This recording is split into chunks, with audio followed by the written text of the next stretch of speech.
हाँ नमस्कार दोस्तों, परीक्षा कैंपस प्लेटफॉर्म पर आप सभी का स्वागत है। आप हिंदी साहित्य आदिकालीन का जो है प्रैक्टिस सेट देख रहे हैं, वो भी तीसरा प्रैक्टिस सेट। इसके पहले 2 प्रैक्टिस सेट मैंने करा दिया। वो महत्वपूर्ण जो परीक्षाओं में आए हुए प्रश्न हैं, जैसे आप देखेंगे assistant professor, TGT, PGT, net, JRF या प्रवक्ता, मतलब वो जीआईसी प्रवक्ता जिसको कहते हैं। अब इन सब परीक्षाओं में जो बहुत ही महत्वपूर्ण प्रश्न आए उनको मैं उस प्रैक्टिस सेट में करा रहा हूँ, ताकि आप परिचित हों कि उन परीक्षाओं में कैसे प्रश्न आते हैं और कहाँ से। और उस टॉपिक को जानने के लिए आप हमारे हिंदी साहित्य के आदिकालीन साहित्य के, जिसमें 8 वीडियो जो तथ्यात्मक वीडियो हैं पड़े हुए हैं, उन वीडियो को देखिए और इन प्रश्नों को हल करिए, ताकि आने वाला भी प्रश्न आपका अनुमान हो जाए। कुछ इसमें मैं जो प्रश्न के बीच में भी कुछ बातें बताऊंगा जो आपके लिए बहुत ही महत्वपूर्ण होगी। देखते हैं आज का पहला प्रश्न आपका कौन सा है। देखिए, पहला प्रश्न है आपका, कुवलयमाला कथा के लेखक हैं। पहला ऑप्शन है सोमप्रभ सूर्य, दूसरा है उद्योतन सूर्य, तीसरा है धर्मसूर्य, चौथा है मुनिजिन विजय। इसमें जो सही उत्तर है उद्योतन सूर्य। देखिए, उद्योतन सूर्य जो है ये कुवलयमाला कथा के लेखक हैं। और उसके बाद सोमप्रभ सूर्य को मैंने बताया, इसका प्रश्न भी मैंने करा दिया है। और उसके बाद धर्मसूर्य का भी मैंने प्रश्न कराया, जम्बू स्वामी राज इनकी एक रचना है, उसको भी मैंने कराया है। फिर अगला प्रश्न आपको देखते हैं, अगला प्रश्न आपका कौन सा है। दूसरा प्रश्न है, पुष्य या पुण्य को हिंदी का प्रथम कवि किस कवि आलोचक ने माना है, यानी किस आलोचक होना चाहिए, किस इतिहासकार ने माना है। एक प्रकार से ये आलोचक भी कह सकते हैं कि पुष्य या पुण्य को किसने हिंदी का प्रथम कवि माना है। पहला है राहुल सांकृत्यायन, दूसरा है दशरथ ओझा, तीसरा है रामविलास शर्मा, चौथा है शिव सिंह सेंगर। इसमें जो सही उत्तर है शिव सिंह सेंगर है। शिव सिंह सेंगर ने अपने इतिहास में, शिव सिंह सरोज इनके इतिहास का नाम जो 1883 ईस्वी में लिखा गया, उसमें उन्होंने बताया कि जो हिंदी के यानी पुष्यपुण्य हिंदी के प्रथम कवि हैं। और उसके बाद राहुल सांकृत्यायन को जान ही रहे हैं, इन्होंने सरहपाद को या सरहपा को हिंदी का प्रथम कवि माना है। और उसके बाद फिर अगला प्रश्न आपका देखते हैं कौन सा है। ये तीसरा प्रश्न है, रत्नाकर जोपम कथा। ये बहुत ही महत्वपूर्ण रचना है, पीजीटी 2021 में पूछी गई थी। और उसके बाद पुस्तक का संबंध किससे है।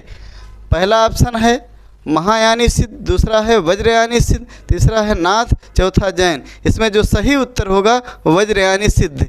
देखिए, जो रत्नाकर जोपम कथा है, ये रामचंद्र शुक्ल के हिंदी साहित्य के इतिहास में, अब जब तीसरे प्रकरण में देखेंगे, उसमें जो एक प्रकार से जैन साहित्य है, जैन साहित्य में बाद में 2 धाराएं निकलती है, एक सहजयानी और एक वज्रयानी। जो वज्रयानी की एक जो है उसमें जो शाखा होती, उसी को वज्रयानी को ही शाखा को क्या कहते हैं, आप उसी शाखा से सिद्ध साहित्य का आविर्भाव होता है।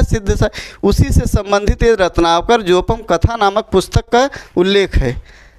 फिर अगला प्रश्न आप देखते हैं, अगला प्रश्न आपका कौन सा है। जिहाल मिस्की मकुन तवागुल तगाफुल दुराए नैना बनाए बतिया। इस पंक्ति के रचनाकार एक गज़ल है, जानते हैं। ये इसी के आधार पर जिहाल मिस्की जो है एक गाना बना है, इसी के आधार पर वो इसी का भाव लेकर वो गाना बना हुआ है। यह जो है गज़ल किसकी है, ये पंक्ति किसकी है। जब गज़ल कह देंगे, गज़ल के आविष्कर्ता जान ही रहे हैं कि कौन है आदिकालीन साहित्य में। पहला है अमीर खुसरो, दूसरा कबीर, तीसरा रज्जब, चौथा मलिक मोहम्मद जायसी। जिसमें सही उत्तर है अमीर खुसरो। देखिए, अमीर खुसरो की पंक्तियां बड़ी ही महत्वपूर्ण हैं। इनकी जितनी भी पंक्तियां हैं ये जान लीजिए हमेशा पूछी जाती है। उन्हीं पंक्तियों में ये भी पंक्ति है, जिहाल मिस्की मकुन तबागुल दुराए नैना बनाए बतिया। यह जो है अमीर खुसरो की पंक्ति है। कबीर को जान ही, आदिकाल से इनका कोई वास्ता नहीं है। कबीर जो है भक्तिकाल के कवि हैं, रज्जब भी, ये भी दोनों संत कवि हैं। मलिक मोहम्मद जायसी प्रेमाख्यानक के कवि हैं। देखते हैं अगला प्रश्न आपका कौन सा है। अगला है, निर्भय भीम व्यायोग के लेखक हैं। पहला है धनपाल, दूसरा है राजशेखर, तीसरा धर्मप्रभ सूर्य है, चौथा है रामचंद्र सूर्य। इसमें जो सही उत्तर होगा रामचंद्र सूर्य। फिर देखिए, जो रामचंद्र सूर्य हैं, मैं इनको बता दे रहा हूँ कि कौन है, जैन आचार्य थे। ये जैन धर्म, मैंने जो जैन कवियों को पढ़ाया उसी में इनकी ये रचना है। निर्भय भीम व्यायोग, ये जीआईसी प्रवक्ता में पूछा गया प्रश्न है। उसमें पूछा गया था कि भाई ये किसकी रचना है, एक किस प्रकार, ये भी अगला प्रश्न इनसे बन सकता है, ये किस प्रकार के नाथ में है, सिद्ध में है, जैन में किस प्रकार के आचार्य हैं, ये पूछा जाएगा। ये जैन आचार्य हैं। और बाकी ये धर्म प्रभु सूर भी जैन आचार्य हैं। और उसके बाद ये जो है राजशेखर भी जैन आचार्य हैं। जो धर्मपाल हैं ये जो है आपको अभ्रंश में आएंगे, ये भी जैन ही मत के जैन भी मत में आते हैं। फिर अगला प्रश्न देखते हैं आपका कौन सा है, निम्नलिखित में से कौन सा नाम सिद्ध परंपरा की योगिनी का नाम नहीं है बल्कि योगी का है। देखिए इसमें मैंने बताया था कि जो 84 सिद्धों में 3 महिलाएं थीं, उसमें कौन सी ऐसी जिसमें एक महिला का 3 महिलाएं हैं, एक इसमें ऐसा पुरुष है। पहला ऑप्शन है पुतलिपा, दूसरा ऑप्शन मणिभद्रपा, तीसरा कनकलापा, चौथा है लक्ष्मीकरा। इसमें जो सही उत्तर है पुतलिपा।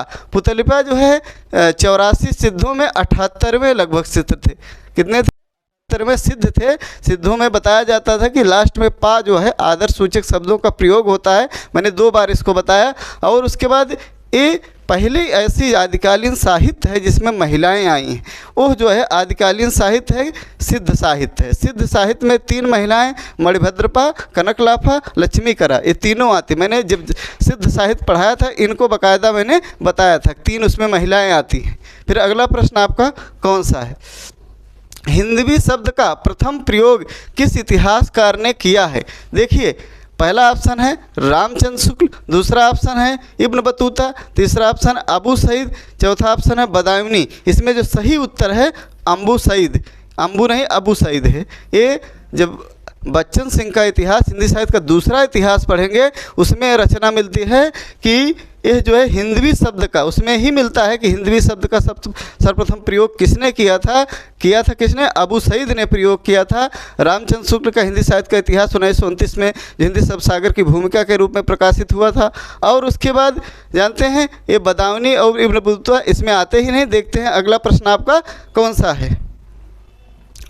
और कलचुरी राजवंश की, ये बहुत ही महत्वपूर्ण है, ये गद्य साहित्य से है, जो लौकिक साहित्य है आदिकाल का उससे ही, क्योंकि मैंने कहा था जो भी प्रश्न छूटेगा मैं उनको अलग से करवा दूंगा। यानी जो साहित्य जो भी उसमें छूट रहा है आदिकाल में, यानी प्रैक्टिस सेट को आप देखेंगे तो उसमें कुछ नया चीज़ आपको मिलेगा। ये नहीं कि सिर्फ आप उसके पूरे जो है तथ्य को, यानी एक एक पार्ट को, सिद्धनाथ जैन को पढ़ लेंगे तो उसके अलावा कुछ और भी चीज़ें रहती हैं जिसको मैं अपने प्रैक्टिस सेट में डाल देता हूँ ताकि आपको और भी इससे कुछ मिल जाए लाभ।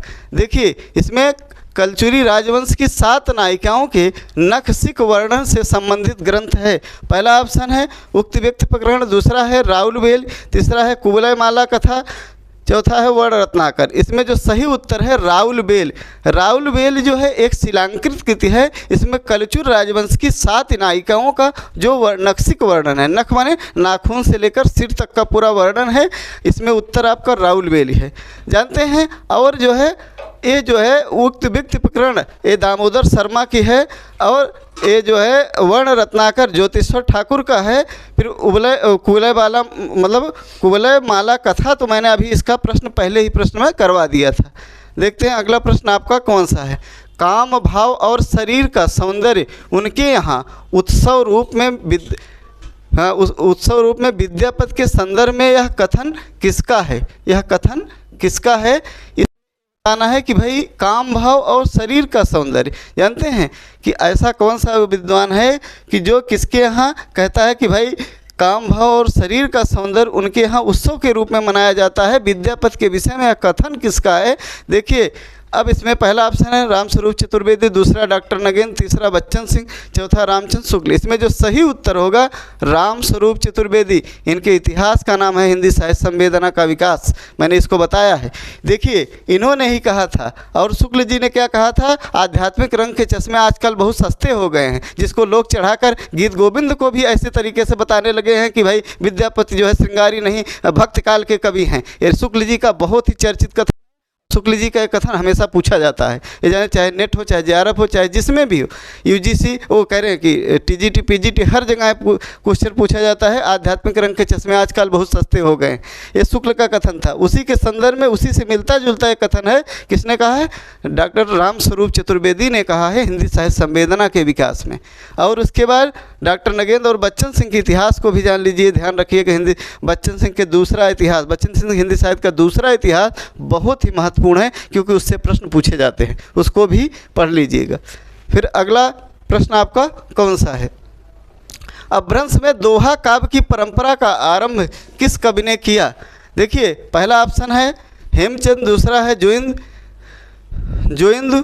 उसके बाद धनपाल सोमनाथ। इसमें जो सही है आपका जोइंदू है। जोइंदू जो है जैन आचार्य थे। अपभ्रंश काव्य में दोहा, देखिए अपभ्रंश में दोहा काव्य के परंपरा के आरंभकर्ता माने जाते हैं। और उसके बाद जोइंदू का जो प्रमाद प्रकाश और योग सार इनकी महत्वपूर्ण रचना है, ध्यान दीजिएगा।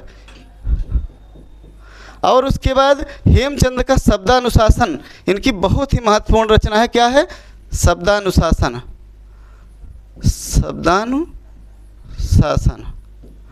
ये प्राकृत भाषा के पाणिन कहे जाते हैं हेमचंद, ये जान लीजिए, प्राकृत भाषा के पाणिन कहे जाते हैं। शब्दानुशासन ये इनकी बहुत ही महत्वपूर्ण रचना है। हिंदी शब्दानुशासन किसकी रचना है, इसको कमेंट बॉक्स में लिखना है, आप बताइएगा। अगला प्रश्न है 11वां, निम्नलिखित में से कौन रचना जो है कौन सा चंदनबाला रास के रचयिता हैं? इसमें से कौन से कवि होना चाहिए? यहाँ चंदनमाला रास के रचयिता हैं। पहला है जिन धर्म सूर्य, दूसरा है सुमत गुण, तीसरा है मुन जिन विजय, चौथा है आसग। इसमें जो चंदनमाला रास के रचयिता आसग कवि हैं। कौन से हैं? आसग। देखिए, इसमें बाकी सभी जैन आचार्य हैं। आपको ये बताना है कि जिन धर्म सूर्य के रचयिता कौन है, कमेंट बॉक्स में। और उसके बाद सुमतगढ़ की भी रचना को बताना है। देखते हैं अगला प्रश्न आपका कौन सा है। देखिए, चंद बरदाई ने पृथ्वीराज रासों में निम्नलिखित में से मुख्यतः किस का उपयोग किया है? इसमें जो पहला ऑप्शन है अरिल, दूसरा पद्दड़िया, तीसरा है कवित्त, चौथा है सवैया। इसमें जो सही उत्तर होगा आपका कवित्त होगा। जानते हैं इनको छप्पयों का राजा कहा जाता है, क्योंकि छप्पे छंद के विशेषज्ञ थे। और उसके बाद इस चंदबरदाई में कई प्रकार के छंदों का 68 प्रकार के छंदों का प्रयोग हुआ है। पृथ्वीराज रासों में मैंने बताया उसमें 69 समय है, लेकिन उसमें जो मुख्य छंद यानी मुख्यतः कौन सा छंद है? कवित्त। देखते हैं अगला प्रश्न आपका कौन सा है। शुक्ल जी के अनुसार हमीर रासों के रचनाकार कौन हैं? पहला है रूपचंद, दूसरा है जज्जल, तीसरा है विद्याधर, चौथा है सारंगधर। इसमें जो सही उत्तर है सारंगधर, क्योंकि इस जो शुक्ल जी ने हमीर रासो सारंगधर की रचना को माना है। और जानते हैं जो जज्जल की रचना किसने माना है? राहुल सांकृत्यायन ने इसको जो है हमीर रासो को जज्जल की रचना माना है। फिर आगे देखते हैं अगला आपका प्रश्न कौन सा है। देखिए 14वां प्रश्न है, अमीर खुसरो ने हिंदी के लिए कौन सा शब्द प्रयुक्त किया है? ये बहुत ही महत्वपूर्ण प्रश्न है। उन्होंने हिंदी को सबसे पहले क्या नाम दिया है? पहला ऑप्शन है संस्कृत, दूसरा हिंदवी, तीसरा रेखता, चौथा हिंदुस्तानी। इसमें जो सही उत्तर है उन्होंने हिंदवी। जानते हैं अमीर खुसरो जो है हिंदी के खड़ी बोली के जनक माने जाते हैं। वो जो है अमीर खुसरो हिंदी को हिंदवी नाम से संबोधित करते हैं। देखते हैं अगला प्रश्न आपका कौन सा है। निम्नलिखित में से कौन सा निर्गुण भक्ति धारा का कवि नहीं है? देखिए इसमें बताना है कि कौन सा ऐसा कवि निर्गुण भक्ति धारा का नहीं है। पहला है रैदास, दूसरा नानक, तीसरा कबीर, चौथा विद्यापति। इसमें जो सही उत्तर है विद्यापति। देखिए इसमें से ऐसे कि यह बताना है कि निर्गुण भक्ति धारा का। देखिए रैदास है, नानक, कबीर तीनों निर्गुण भक्ति धारा के कवि हैं। किसके हैं? निर्गुण भक्ति धारा के। जैसे भक्ति काल में 4 धाराएं हैं, उसमें से निर्गुण भक्ति धारा के विद्यापति जानते हैं यह जो है आदिकाल के कृष्ण और गोपी के मतलब कृष्ण और राधा के प्रेम का उन्होंने उल्लेख किया। मैंने कि बताया पदावली मैंने बताया था कि यह जो है मैथिली भाषा में लिखी कीर्तिलता कीर्तिपिता का भ्रंश भाषा में है। जो कीर्तिलता है इसको जो है शुक्ल जी ने कहाड़ी कहा है। मतलब अब जो है और उसके बाद कीर्ति पताका अभी तक जो है प्रकाशित नहीं हुई है। देखते हैं अगला प्रश्न आपका कौन सा है। डिंगल मिश्रित भाषा की रचना है। पहला है मुहड़ोत नैडसी जी ख्यात, दूसरा है पृथ्वी रासो, तीसरा है अचलदास खींची जी की वचनिका, चौथा है पाबू जी रादूहा। इसमें जो सही उत्तर है पृथ्वीराज रासो। पृथ्वीराज रासो जानते हैं डिंगल मिश्रित भाषा है। डिंगल मैंने बताया था कि यह एक प्रकार से राजस्थानी और अभ्रंश से मिलकर डिंगल बनती है। ब्रजभाषा और राजस्थानी जो है उसमें अभ्रंश मिलता है तो पिंगल बनती है। यह जो है जो पृथ्वीराज रासो है ये पिंगल शैली में लिखा गया है, लेकिन इसकी भाषा क्या है, डिंगल मिश्रित भाषा है। देखते हैं अगला प्रश्न आपका कौन सा है। हिंदी साहित्य का प्रथम महाकाव्य कौन सा है।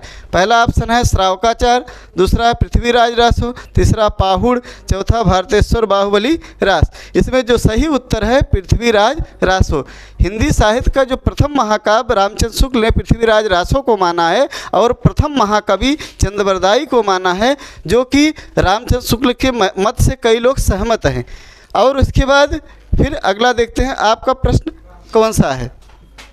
ढोला मारूरा दूहा में ढोला के पिता का नाम क्या है। देखिए उसमें आपको उनके पिता का नाम बताना है। पहला ऑप्शन राजा जसवंत सिंह, दूसरा राजा नल, तीसरा राजा जय सिंह, उसके बाद राजा हर राज सिंह। इसमें जो सही उत्तर है आपका राजा नल।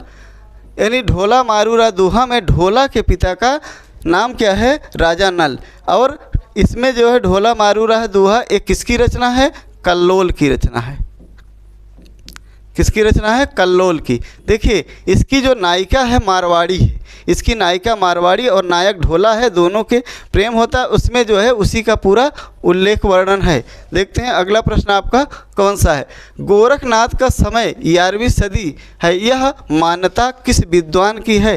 गोरखनाथ का समय 11वीं सदी कौन से विद्वान मानते हैं, इसको आपको बताना है। पहला है राहुल सांकृत्यायन, दूसरा है डॉक्टर हजारी प्रसाद द्विवेदी, तीसरा आचार्य रामचंद्र शुक्ल, चौथा है डॉक्टर पीताम्बर दत्त बड़थवाल। इनका नाम है बड़थवाल। देखिए इसमें जो सही उत्तर है पीताम्बर दत्त बड़थवाल। पीताम्बर दत्त बड़थवाल ने जो है गोरखनाथ का जो समय सही माना है 11वीं सदी माना है। और फिर राहुल सांकृत्यायन ने कब माना है, इसको आपको कमेंट बॉक्स में बताना है। फिर आचार्य रामचंद्र शुक्ल ने कब माना है, इसको भी आपको बताना है। देखते हैं अगला प्रश्न आपका कौन सा है।